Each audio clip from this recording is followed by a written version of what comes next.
ఇదేంటిది మందు రేపటికి దశమి కదా. మందా మంద ఏం తెచ్చుకున్నా దసరా కదా. ఎందుకు రేపు దొరకదా? రేపటి దొరుకుతా. రేపు గాంధీ జయంతి కదా. రేపు షాపులు బంద్ ఉంటాయట. వైన్ సీట బార్లు గిట్ట షాపులు బంద్ ఉంటే మరి చికెన్ మటన్ రేపు తెచ్చుకుందాం. షాపు ఓపెన్ అయితే కాకుంటే తొక్కేసుకుని తిందాం. తొక్కు నాకి మందు తాగుతావా? మందేమో లేకపోతే బజ్జీలు గిజ్జీలు లేవా?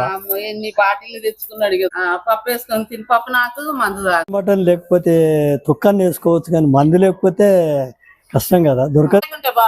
తొక్కేసుకొని తింటాం. పిల్లలు పప్పు పచ్చి పులుసు తింటా ఉంటారు. ఏదో మరి పండుగ కదా. పండుగలో మందు లేకపోతే బాగుండదు.